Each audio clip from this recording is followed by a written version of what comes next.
Good morning. আজকে 17 June আমার একমাত্র মেয়ে শরণ্যার জন্মদিন।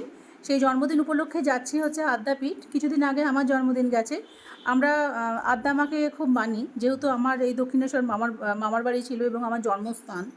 সেহেতু আমি আদ্যা মাকে ছোটো থেকেই খুব বিশ্বাস করি। বড় মাসির বাড়িতে প্রতিষ্ঠিত কালী মন্দির আছে, আদ্যাপীঠের মায়েরই মন্দির আছে। তা খুব প্রভাবটা বেশি ছোটো থেকেই পড়ে গেছে মা কালীর। যাই হোক, এখন যাচ্ছি মেয়েকে নিয়ে। আর জানেন তো, মেয়েদের কিন্তু আরেকবার জন্ম হয় মা হলে। পৌঁছে গেছি আদ্যা মায়ের জায়গাতে, আদ্যাপীঠের গেটে। আর গাড়ি তো এখানেই রাখতে হয় মেনলি। আর এই ঢুকতেই যে ডান দিকে কর্নারটা পড়ে, ডালা আর্কেটটা পড়ে, সেখান থেকে আমি প্রতিবার ছোটো থেকেই এখান থেকেই নিয়ে আসছি আর কি। এগুলো তো ছিল না আগে, এখন হয়েছে। তাই এখান থেকে এই প্যারা কিনলাম। আর এখন যাচ্ছি মায়ের কাছে। আজকে একাদশী সেহেতু আজকে বড় মন্দির ছোট মন্দির দুটোই খোলা থাকবে। আর বাইরেটা আপনি যারা যাননি তারা বাইরেটা এরকম প্রচুর দোকান পাবেন, যেমন মায়ের জায়গাতে হয়। এখন যাচ্ছি আমি, মালা নিয়েছি আর মায়ের জন্য সমস্ত কিছু মিষ্টি টিষ্টি নিয়েছি। এখন যাচ্ছি মায়ের পুজো দিতে। পুজো কিন্তু আমি দিই বরাবরই ছোট মন্দিরে। তার কারণ হচ্ছে, ছোট মন্দিরে দিলে না তাড়াতাড়ি পুজোটা হয়ে যায়। আর এখানে আমি লাইনে দাঁড়িয়ে আছি, কিছুতেই কিন্তু ওরা ফোন অ্যালাউ করে না। মানে সাংঘাতিক গরম, মেয়ে কিন্তু শুরু করে দিয়েছে ট্যান্ট্রাম, মানে মারাত্মক। এক্ষুনি বাড়ি যাবো, কষ্ট হচ্ছে। কিন্তু আমার মেয়েও কিন্তু খুব বিশ্বাসী। জানেন তো, বিশ্বাস করলে না অনেক কিছু পাওয়া যায়। আর মাকে তো আগে পাওয়া যায়। বলে না যে নারায়ণকে পাবে 7 জন্ম তপস্যা করলে, কিন্তু মাকে তুমি মা বলে ডাকলে কেউই কিন্তু না এসে কিন্তু থাকতে পারেন না। যাই হোক, আমি এখানে দাঁড়িয়ে আছি লাইনে।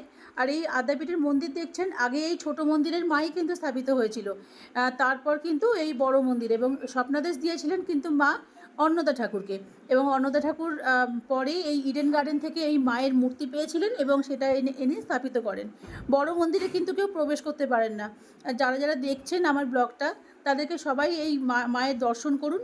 দর্শন করার পর আমি চলে এলাম পুজো দিয়ে এই বড় মন্দিরে। দেখুন বড় মন্দিরে কীরকম পুলিশ দিয়েছে, আমাকে কিন্তু ভিডিও করতে দেয়নি ওরা। এবং এই এখন মেয়েদের দিকে এখনও স্তব হচ্ছে, এখন আরতি হচ্ছে। আজকে মন্দির খোলা আছে একাদশীর দিন। ওখান থেকে দর্শন করে বেরিয়ে এলাম। আর এখানে ভোগের জন্য মাত্র 60 টাকা নেওয়া হয়। ভীষণ ভালো আদ্যা মায়ের ভোগ। আর যারা দর্শন করতে পারেনি, তারা এইখান থেকে মাকে দেখুন, খুব ভালো করে দেখলে বুঝতে পারবেন। সাদা শাড়ি, লাল পাড়, আজকে সাদা বেনারসি পরানো হয়েছিল মাকে। মা কিন্তু দাঁড়িয়ে আছে এবং মায়ের কিন্তু পুজো হচ্ছে।